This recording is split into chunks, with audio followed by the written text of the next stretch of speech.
Merci d'avoir accepté mon invitation à venir à la présentation de ce projet de modification du droit des contrats.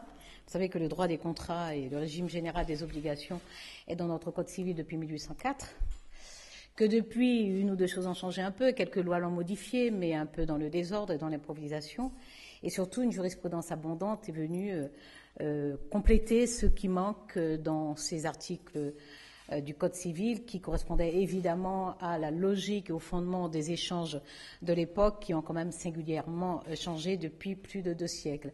D'ailleurs, en 2004, à l'occasion du bicentenaire du Code civil, le gouvernement de l'époque s'était engagé à modifier, à réformer, à moderniser le droit des contrats. Une dizaine d'années après, ça n'était pas fait, mais cependant, des choses avaient été faites, puisque notamment des universitaires, des praticiens, des professionnels, des chefs d'entreprise, des parlementaires aussi s'étaient mis au travail. L'administration du ministère de la Justice aussi avait travaillé. Donc, avec le rapport Catala de 2005, le rapport Terré après et tous les travaux qui ont eu lieu entre 2005 et 2008, nous disposons d'un matériau de très grande qualité. Ce matériau a été abondamment brassé par la direction des affaires civiles et du sceau du ministère de la Justice. Pour ma part, j'ai procédé à de nombreuses consultations, je travaillais avec les parlementaires et j'ai donc introduit dans un projet de loi d'habilitation pour la modernisation du droit et des procédures, j'ai donc introduit une demande d'ordonnance, d'habilitation à légiférer par ordonnance, qui a été adoptée dans la loi du 17 février 2015. Cette loi du 17 février 2015 a été adoptée par l'Assemblée nationale le 25 janvier 2015. Elle a fait néanmoins l'objet d'un déferment auprès du Conseil constitutionnel qui a validé ces dispositions en considérant que la demande d'habilitation du gouvernement était précise aussi bien dans son domaine, très clairement délimité, que dans ses finalités. Donc c'est avec la validation du Conseil constitutionnel que nous avons aujourd'hui la possibilité au niveau du gouvernement de légiférer par ordonnance. Alors c'est vrai que nous attaquons un véritable monument, puisqu'il y a un peu plus de 300 articles du Code civil qui concernent le droit des contrats et le régime général des obligations, que ce Code civil, vous savez que nous le considérons comme extrêmement précieux. Je crois que c'est le doyen Carbonnier qui disait d'ailleurs que c'était la véritable constitution de la France. C'est quand même dans ce Code civil que nous avons l'essentiel des règles de vie commune, du régime des propriétés, du régime de l'état civil, etc. Donc, moi-même, en tant que garde des Sceaux, j'avoue que je touche au Code civil avec, pas d'une main tremblante, mais avec 1000 précautions et en prenant surtout le temps de consulter. Donc, nous avons aujourd'hui cette habilitation pour légiférer par ordonnance. Nous avons évidemment veillé, en tout cas personnellement en tant que garde des Sceaux, j'ai souhaité que nous ayons une méthode irréprochable, parce qu'à partir du moment où effectivement nous modifions le Code civil à ce niveau de substance, je crois qu'il faut que nous soyons absolument incontestables sur la méthode. La méthode repose donc sur la nécessité de clarifier les principes sur lesquels repose le droit des contrats et le régime général des obligations, de réorganiser cette écriture de façon à ce qu'elle soit actuelle, qu'elle concerne, qu'elle soit plus adaptée à la fois à ce qu'on attend du Code civil en termes de lisibilité et d'accessibilité et que surtout elle corresponde au contexte général, c'est-à-dire aux conditions dans lesquelles s'effectuent les activités économiques, mais pas seulement les activités économiques, parce que vous savez que les contrats sont essentiels pour les entreprises dans leur quotidien, dans leurs échanges aussi bien sur le territoire national qu'à l'étranger, mais que le contrat est entré dans la vie quotidienne des citoyens et que, même si les citoyens n'en ont pas toujours conscience, mais ils sont constamment dans une relation contractuelle, que ce soit pour la téléphonie, que ce soit pour l'assurance, que ce soit pour la fourniture d'électricité, le contrat est dans la vie quotidienne des citoyens. Donc il fallait que la méthode soit irréprochable, j'y ai veillé, donc nous clarifions les principes sur lesquels repose ce droit des contrats. Nous réorganisons et nous agençons d'une façon différente l'écriture des articles pour leur donner notamment, par exemple, un fil chronologique plus lisible, plus évident. Et nous introduisons quelques innovations. Les axes sur lesquels repose cette modification du droit des contrats, en tout cas les objectifs qui sont visés, sont d'abord, je viens de le dire, la visibilité et la lisibilité et l'accessibilité du droit.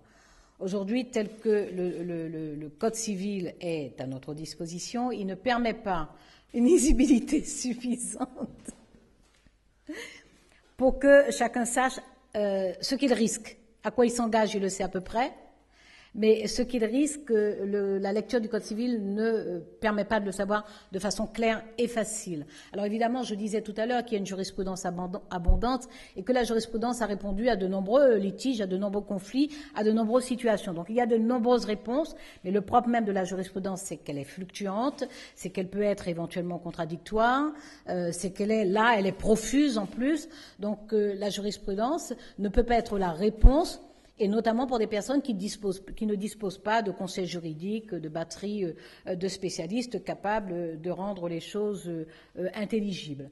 Donc nous veillons à la lisibilité de ce droit des contrats, parce que aussi cela apporte de la sécurité juridique. Et c'est une façon aussi de satisfaire un des grands principes que nous avons clarifiés, c'est-à-dire que le droit des contrats, qui doit rester consensuel, donc qui relève bien de ce principe du consensualisme, puisque c'est la logique même du droit des contrats. Je ne vais pas vous faire... Il y a des choses que j'aime rappeler, mais je ne vais pas vous le faire aujourd'hui, sauf à l'évoquer simplement très rapidement. C'est qu'après la Révolution française, compte tenu du fait que c'était une rupture avec la monarchie et d'un pouvoir arbitraire, la Révolution française a quand même posé essentiellement ce qu'on appelle l'individualisme révolutionnaire. C'est-à-dire qu'il ne fallait pas qu'on impose aux individus ni les conditions d'obligation de travail, etc. Il fallait que l'individu soit libre de faire du commerce, libre de louer sa force de travail, libre de beaucoup de choses. Donc c'est un demi-siècle après qu'il a fallu corriger, parce qu'on s'est rendu compte que, en fait, dans cette liberté-là, il y avait le rapport de force. Et que si la loi ne venait pas protéger la partie la plus vulnérable, c'est la force qui l'emportait. Et c'est quand même ce qui s'est passé jusqu'en 1841, où nous avons la première loi sociale de ce pays, un demi-siècle après la Révolution. Mais parce que la Révolution rompait avec un système de domination et que la Révolution disait l'individu est libre, il doit pouvoir faire ses choix dans la vie économique comme dans la vie sociale. Donc, cette parenthèse étant refermée, nous veillons, parmi les principes que nous avons clarifiés, nous veillons à protéger la partie la plus vulnérable. Donc nous maintenons le principe du consensualisme, le contrat c'est contractuel, c'est entre deux parties, mais nous veillons à protéger la partie la plus vulnérable. Et une des façons de protéger la partie la plus vulnérable, c'est déjà de rendre le droit clair et simple. Parce que la partie la plus vulnérable n'a pas forcément un cabinet d'avocats qui sont des gens brillants, intéressants, attachants, sympathiques, mais qui sont des personnes qui assurent une activité économique, professionnelle et donc lucrative. Donc ça, c'est une façon de protéger. Ensuite, nous veillons aussi, bien entendu, à le rendre plus protecteur en soi par les dispositions qu'il contient. Pour le rendre plus protecteur, nous avons notamment introduit la notion de bonne foi à toutes les étapes du contrat. D'abord parce que dans le Code civil de 1804, la bonne foi n'est retenue que dans l'exécution du contrat. La jurisprudence a quand même traité de la question de la bonne foi à d'autres étapes. Donc nous introduisons dans la loi la bonne foi aussi bien dès la formation du contrat que lors de son exécution et même jusqu'à son anéantissement. Ça change profondément. Là nous changeons, nous sommes vraiment aussi sur un principe. C'est-à-dire que le Code Napoléon, pour ce que je viens de rappeler d'ailleurs sur la rupture avec la monarchie et l'individualisme révolutionnaire, le Code Napoléon concevait le contrat sur une base individualiste. Et le contrat est quand même une relation écrite, mais où chacun espère bien tirer le plus grand profit du contrat. Avec la nouvelle écriture que nous introduisons et sur la base des principes que je viens d'évoquer, non seulement nous mettons de la justice, mais nous mettons de la solidarité contractuelle. C'est-à-dire que les deux parties auront intérêt à ce que le contrat se déroule bien et s'exécute bien. On change là quand même d'état d'esprit, de mentalité et de relation au contrat. Donc nous le rendons plus protecteur, nous introduisons la bonne foi comme principe général à toutes les étapes, nous introduisons des dispositions comme le vice de consentement qui est lié à la violence économique et là nous nous sommes enrichis de certains droits européens, notamment en Allemagne par exemple, au Royaume-Uni. Donc la question de vice de consentement qui est liée à la violence économique. Nous introduisons un devoir et une obligation d'information. Nous introduisons aussi la possibilité de renégocier le contrat en cas de circonstances imprévisibles, en cas de surgissement de circonstances imprévisibles. C'est un principe qui existe en droit administratif, mais qui était rejeté jusqu'alors en droit civil sur le fondement qu'il n'y a pas de base législative pour tenir compte de ces circonstances imprévisibles. Donc, nous introduisons cette possibilité. Nous voulons rendre ce droit des contrats plus attractif aussi. Donc, nous simplifions un certain nombre de choses. Donc, il faut qu'il protège, mais en même temps, il ne faut pas qu'il soit un frein. Il faut donc assurer l'efficacité du contrat. Pour cela, nous simplifions par exemple la cession de créances. Pour l'instant, compte tenu du fait que la créance est opposable au tiers, il y avait un certain nombre de modalités un peu contraignantes et un peu coûteuses d'ailleurs, et pas forcément utiles. Donc nous les supprimons, notamment l'obligation de recourir à un huissier pour informer sur le droit sur la cession de créances. Là, une lettre recommandée avec accusé de réception conviendra. De même, nous intégrons dans la loi la cession du contrat, parce que c'est une pratique qui, par nécessité, se développe de plus en plus. Donc là, dorénavant, elle est inscrite dans la loi. Évidemment, elle va faciliter un certain nombre de dispositions, notamment, enfin, d'opérations économiques, notamment les scissions d'entreprises ou éventuellement les fusions. Nous introduisons, je le disais tout à l'heure, des innovations. Alors, parmi les innovations, tout bêtement, le fait de signaler que le paiement se fait par tout moyen de preuve. C'est par tout moyen de preuve ou tout moyen de droit? Par tout moyen de preuve. Voilà. Y compris ePay. Comment ça s'appelle? Non, c'est pas ePay. Comment on paie là? On paie par Internet. Bon, bref. PayPal. Ouais. Tout le monde a compris que je ne m'en sers pas. Moi, je suis de la génération qui se méfie de ce qu'on ne voit pas. Donc, voilà, aucune confiance en l'électronique parce que de toute façon, la machine... Voilà, moi je lui oppose mes certitudes culturelles. Donc tous les moyens de preuve. Alors le régime de la preuve aussi est travaillé parce que dans le Code civil actuellement, la preuve, donc il y a l'énoncé des différents modes de preuve. Ils sont une demi-douzaine, vous les connaissez, hein, la preuve testimoniale, le serment, la présomption, enfin bon, tout le reste, y compris la preuve littérale. Donc et c'était là comme ça par régime de preuve. Donc ce que nous mettons, nous articulons, nous mettons de la cohérence, c'est-à-dire que autour de trois thématiques importantes, celle de la charge de la preuve à qui elle incombe, celle de l'admissibilité des modes de preuve et celle du régime de chaque mode de preuve. C'est autour de ces trois thématiques que nous réorganisons le régime de la preuve. Voilà.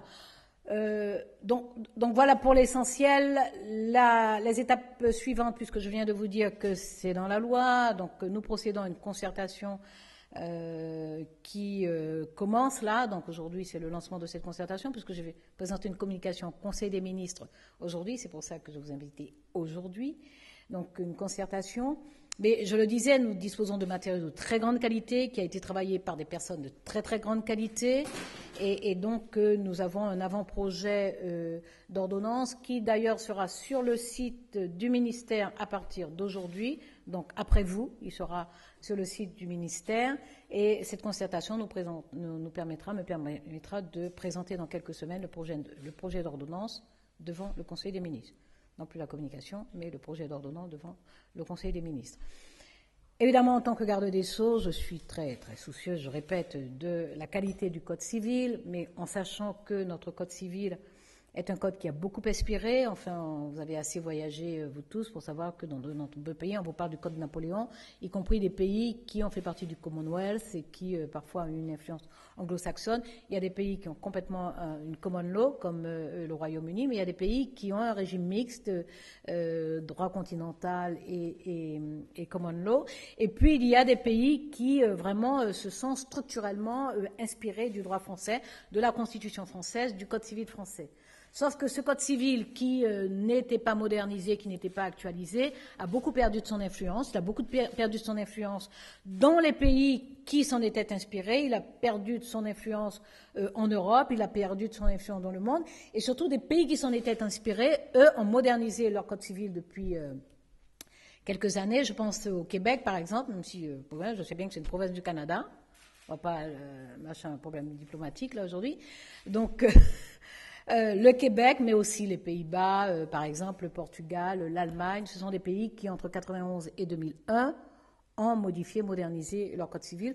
Donc nous avons perdu de l'influence. en matière de sources d'inspiration normative. Nous avons perdu l'influence en matière économique aussi, parce que plus le droit est lisible, plus il est prévisible et plus les activités économiques sont en confiance.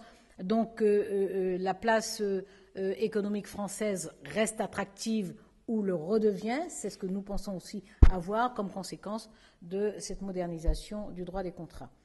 Mais aussi en tant que garde des Sceaux, évidemment, je suis soucieuse d'un droit très bien écrit, parce que mieux le droit est écrit, moins nous avons du contentieux judiciaire derrière.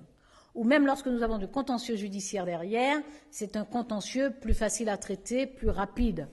Parce qu'aujourd'hui, nous avons par exemple des conflits sur les contrats qui sont liés à des obstructions ou des arguments de mauvaise foi au motif que le texte est imprécis, que le texte n'existe pas, que le texte est trop complexe. Donc on voit bien que le contentieux judiciaire est lié quand même aussi à la qualité du droit.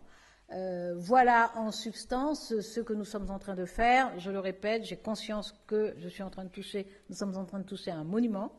Nous le faisons avec toutes les précautions nécessaires, mais c'est tranquillement dans cette maison que nous nous sommes habitués, en tout cas je crois que tout le monde s'est habitué au moins depuis 2 ans et demi, à ce que nous appelons le courage réformateur, donc y compris dans le bruit et le vacarme. Nous réformons en conscience, nous réformons sérieusement, nous réformons avec méthode, nous réformons en rassemblant des connaissances, des expériences, des perceptions différentes, nous réformons avec rigueur, mais nous réformons. Voilà.